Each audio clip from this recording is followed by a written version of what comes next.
Sr. Presidente, senhoras e senhores deputados, relativamente a este assunto que nos traz aqui hoje, o CDS já manifestou a sua opinião relativamente à legislação com a qual nós concordamos e é uma legislação absolutamente necessária, essencialmente pelas características das drogas que estamos a falar. Estas drogas diferem das drogas ditas clássicas pelo facto da sua composição, da sua identificação e mesmo dos seus efeitos nocivos variarem muito com o tempo. Cada 2 semanas há uma nova droga. E essa droga pode variar de outras drogas de uma forma muito pequena do ponto de vista químico. Ou seja, adicionando uma pequena característica à molécula, já é uma droga diferente, já tem um estatuto diferente e pode ter um efeito também diferente. Portanto, por mais rápido que os Estados possam agir do ponto de vista legislativo, a verdade é que os Estados e as suas entidades andam sempre atrás do problema. Ou seja, quando na anterior legislação, em 2012, nós adicionamos um conjunto de drogas, ou seja, de moléculas com umas determinadas características, reparem, cada 2 semanas há uma nova droga, ou 2 drogas, significa que houve um conjunto de substâncias que não estavam cobertas pela legislação anterior. E isso cria uma dificuldade inerente ao sistema, porque obviamente quem produz essas drogas sabe disso e está em constante, portanto, mudança. Aliás, os traficantes destas drogas, os produtores destas drogas, melhor dito, os produtores, são extremamente refinados e refinaram-se com o tempo. Em primeiro lugar, deixaram de produzir tantas drogas com um efeito mais maléfico.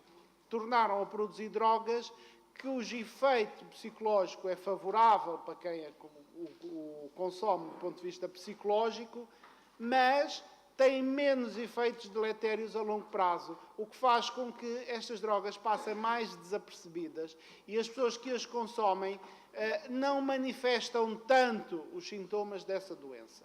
E isto tornou mais difícil a fiscalização, porque quem as quer consumir, obviamente, vai à internet, recolhe, portanto, informação, compra, muitas vezes até de sítios fora da Europa, onde é difícil, até compra com outras compras, portanto, produtos, e, portanto, passa desapercebido. De modo que os números existentes, e o próprio Observatório Europeu da Toxicodependência refere isso mesmo nos seus relatórios, que é muito difícil quantificar exatamente a dimensão deste problema. E, portanto, nós não estamos em condições de dizer que com esta legislação vamos conseguir resolver o problema. Não.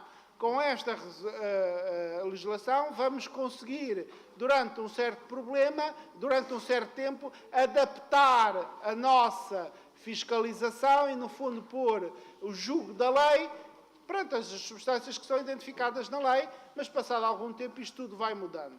Portanto, como diria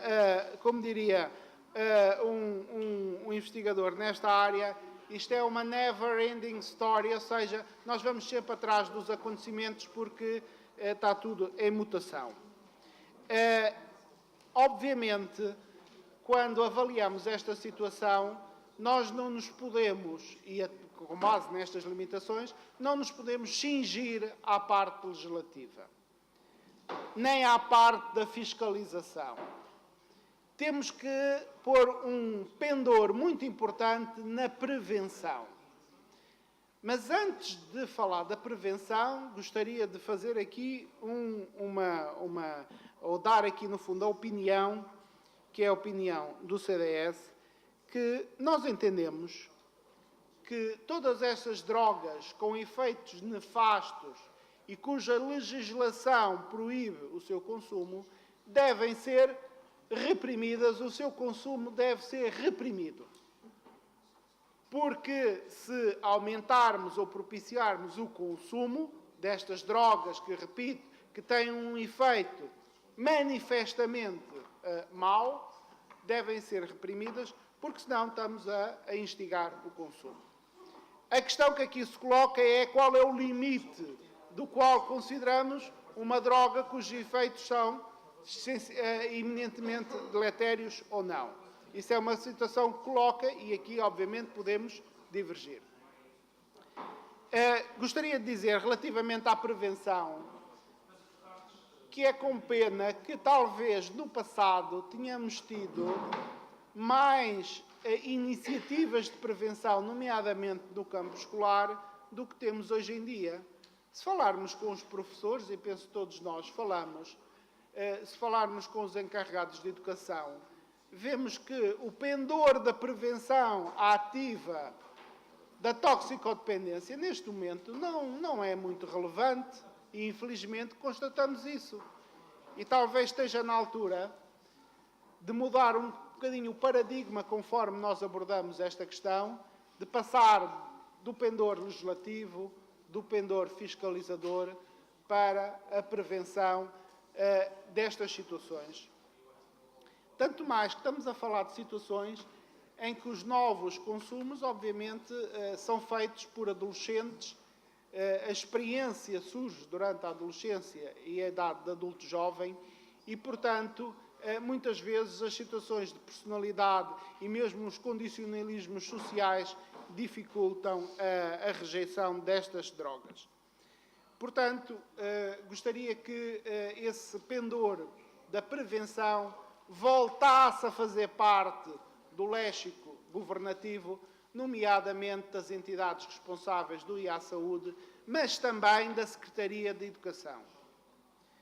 Gostaria de terminar para também situar um bocadinho este problema. De facto, e concordo com as palavras deixadas aqui por alguns deputados, este talvez não será o maior problema de toxicodependência nem do país, nem da região. Segundo dados, e obviamente sabendo as limitações desses dados do Observatório Europeu, o consumo destas drogas é feito por cerca de 1 em cada 500 portugueses, mas, por exemplo, entre os jovens da Irlanda, este valor quase que ascende a 10%. Portanto, temos que ponderar exatamente esta situação e haverá situações, como aqui foi referido, do álcool, que talvez merecessem mais atenção por parte das entidades regionais. Para terminar, gostaria de deixar a nossa preocupação relativamente à situação do álcool na região autónoma da Madeira, em especial junto dos jovens, e falando com um conjunto de profissionais na área da saúde, obviamente há aqui um conjunto de situações que não estão a ser devidamente acompanhadas. E mesmo no serviço de gastroenterologia do Hospital Nélio Mendonça, dizem-me exatamente isso, que há situações de consumo crónico entre jovens que, de facto, seriam tudo menos desejáveis e, portanto, se nas drogas ditas antigamente legais, existe uma mudança de paradigma no sentido do consumidor é cada vez mais velho, ou seja, portanto, cerca de 30 anos, a idade média.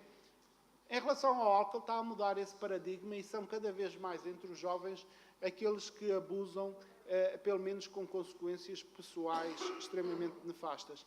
E, portanto, uma atenção aqui, obviamente, tem que ser tomada pela parte da região autónoma da Madeira e suas entidades, no sentido de alguma forma, limitar as consequências deste problema.